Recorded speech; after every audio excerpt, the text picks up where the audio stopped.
In this video, I want to present the solar cell model and explain why do we have two currents associated with this particular model. In fact, we have a current that's called a diffusion current, and we have another current that's called a drift current. And I want to go more into why do these two currents exist. And I should mention that this is an extension of previous videos on the p-n junction diode. So if you have difficulty with this video, go to ewebpal.org and review those previous p-n junction diode videos. So here I have a simplified model for the solar cell shown in white. And in yellow, we have a load resistor across the solar cell. So this model has been simplified. I've eliminated some of the parasitic resistors associated with this model. And in fact, let's simplify things even more, and let's remove this load resistor, R.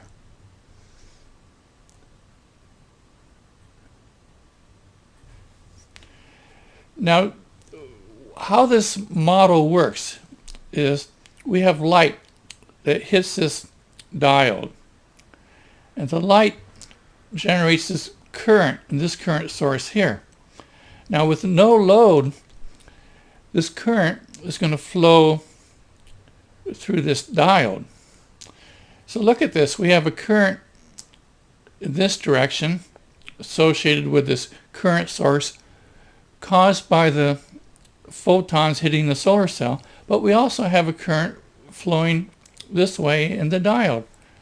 So why do we have two currents associated with this diode? We just have one diode, but two currents. So what's going on here? So let's investigate this a little more.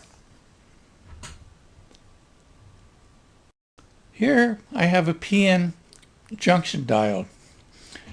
And this diode has no load and it has no light shining on it. And what happens here is I get two currents. I get a current in this direction that's called a diffusion current.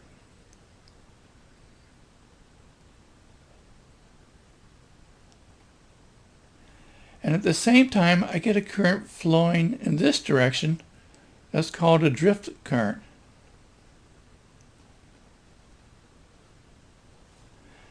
So let's consider how this could possibly happen. Now recall that this P material has extra holes that I'll show by these X's. And recall that the N material has extra electrons, and those I'll show by these diagonal lines.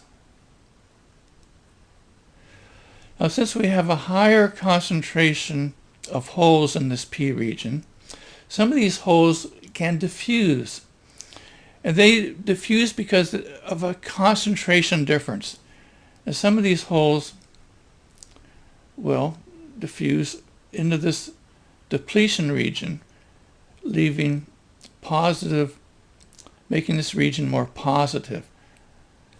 And now this movement of holes, anytime you have charge moving, you have current. That's what current is, the movement of charge. So you can see that this hole moving down has caused a diffusion current. In a similar way, an electron here can diffuse into this region, making this region more negative. And again, the electron moving up is equivalent to a positive current moving down. So again, this electron causes a diffusion current. But there's also a drift current. Let's consider how that could happen. Now, as this diffusion process continues, we get positive charge at this surface, and we get a negative charge up here at this surface. And that causes an electric field that points in this direction. Now that electric field is going to repel these holes from diffusing over. And in a similar way, they're going to repel these electrons from diffusing into this depletion region. So they tend to block the diffusion current. But this electric field causes a drift current. Now, how could that possibly happen? Well, let's consider that there's a certain amount of minority carriers. There are some holes in this N region. Now, due to thermal vibrations and movement, some of these holes can wander into this region. If that happens, this hole becomes current that is pushed by this electric field. This electric field will push the hole into this region. And that causes a current in this direction. And a current caused by this electric field is a drift current.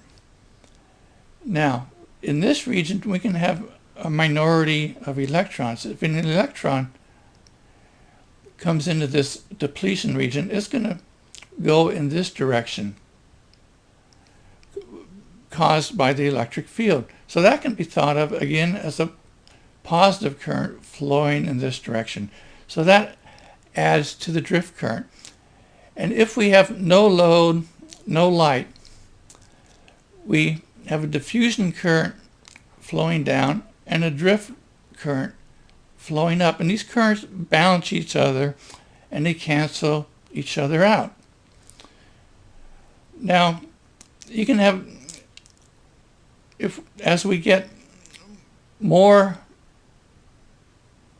holes in this region, some of these holes can, due to vibration, can actually have enough energy to overcome the electric field, and that causes diffusion current. And some of these majority electrons in the N region have enough energy to overcome this electric field, and they can cause diffusion current. So the diffusion current has to overcome this electric field barrier due to the concentration. And the drift current is caused by this electric field. So let's consider this when we have light shining. Let me erase some of this stuff. Now let's consider what happens in the case where we have this PN junction diode and we shine light on it. So let's say that we shine light into this N region, and as a result of that light, we dislodge an electron from the lattice. So we have an electron here, and because the electron has been moved from the lattice, we have a positive charge associated where that electron used to be. So the light shining has created an electron hole pair. So the light has increased the mobile charge carriers in this N region, and in a similar way, if the light hits the P region, it does the same thing. It produces extra holes and extra electrons. Now recall that we have an E field in this depletion region that points in this direction. Now let's say that this hole that was generated by the light wanders over into this depletion region. It feels this electric field and is propelled in this direction. So it causes a current in this direction. That's a diffusion current, or excuse me, a drift current. The drift current is caused by the electric field. Now this electron, if it wanders over into this region, it's going to be pushed away. But if this electron up here wanders into this region, it's going to feel this electric field and it's going to cross this region. So this electron moving in this direction is like a positive current moving upwards. So what happens when light shines on this PN junction diode, we get more drift current. But this drift current tends to build up the holes on this side, which makes this side more positive, and this side more negative. Now when this happens, we get more positive charge here. And some of this positive charge will have enough energy to overcome this electric field and become current in this direction, become diffusion current.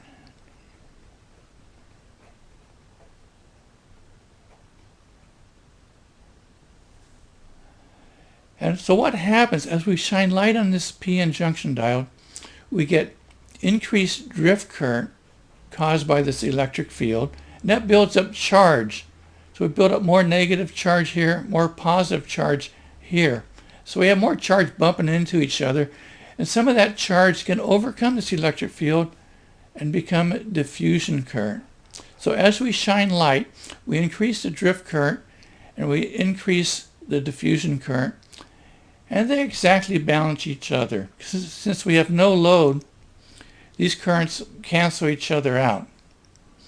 Now let's consider what happens when we have this PN junction diode and we put a load resistor across it and we shine light on it. Now recall that we have an electric field in this depletion region that points in this direction. Now in the case where we had no load that we just talked about, we're operating at this point on the current versus voltage curve for the solar cell. And in this case, the resistance R is equal to infinity.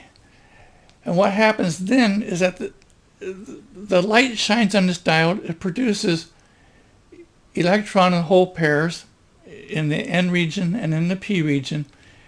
And this electric field causes positive charge to be built up on the P region and negative charge to be built up in the N region. And with infinite resistor, we have the charge just builds up, and we get more charge in this region that, due to the higher concentration, causes diffusion current in the opposite direction. So we end up with two currents. We end up with drift current caused by the electric field and diffusion current caused by the concentration differences. Now, if we put a short circuit across here, we are saying that the resistance is equal to 0. And then as we add load to the circuit, this positive charge can now flow through this load to this terminal. It's a little bit like having a battery. This terminal is charged positive, this terminal is charged negative. We put a load on it and we can do useful work. So what happens is that the current in this direction, the drift current, can now flow through this load. And the drift current can dominate the circuit. And the characteristics for this solar cell, in this region, the solar cell acts more like a current source. And in this region, the solar cell acts more like a voltage source. Now, if this curve were flat here and very steep here, we'd have a perfect voltage source here and a perfect current source here.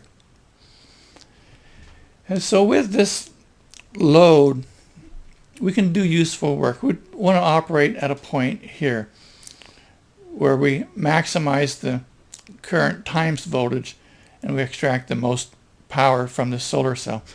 So hopefully this video gives you some idea of how this solar model works and why we have two currents, one caused by a concentration difference and the other caused by the electric field.